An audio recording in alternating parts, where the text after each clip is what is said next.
I wanted to share with you how we started a little farm right here in the city. Farming and gardening are great ways to teach children practical life skills, to have family time, to get everybody active and spend time outside. I really see no downfalls to this. My name is Kayla Root and I'm a homeschooling mom to 5 littles, and I have found some great and better systems that make motherhood better, easier, and more fun. So I love to share about that here to help other families thrive.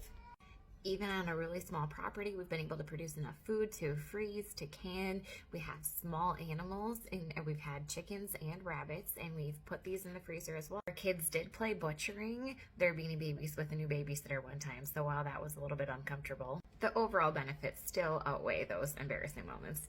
Many families are looking for ways to save on grocery bills, to live more sustainably. What we did is put raised beds on our driveway, literally, because we didn't have enough yard space at our first home, and we planted as many things, as many veggies that we like to eat as we could, and then also things that would be cannibal. Along the south side of our home and literally along our driveway, we were able to grow a bunch of herbs, enough green beans, lettuces, dill, cucumbers for fresh eating.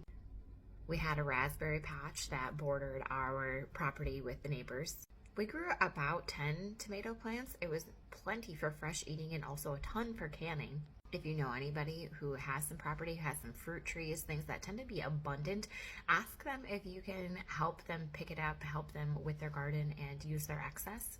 My parents have apple trees, and there was one year that the apples just really weren't producing, and so I remember Adam went around and he put notes on a few people's doors that they had abundance of apples on their trees and asked if he could come help them pick up all their apples and in return takes them home, and they did, and we canned maybe, I don't know, 200 jars of applesauce that year. It was crazy. So even in really small places, rental properties, apartments, you can grow stuff on your balcony, you can grow stuff alongside your driveway. We rented for our first couple years of marriage, and we asked our landlords if we could have a garden, and they said yes, as long as we replanted grass before we left, so we did that.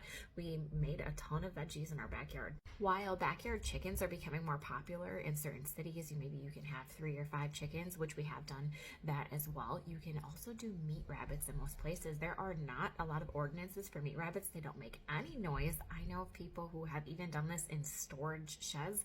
They have had like a manure sorts of collecting system. They feed them that way. We have done meat rabbits. We're lucky enough where we are right now that we can put them out on fresh grass as well. I did not grow up with rabbits. I did not grow up eating rabbits. I thought that this was very strange, but I'm so glad my husband was into it, and our kids love it. We have like the tamest rabbits ever, the babies.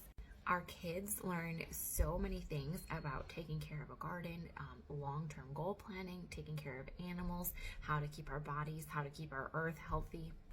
They learn where our food comes from, even though butchering is kind of a hard thing.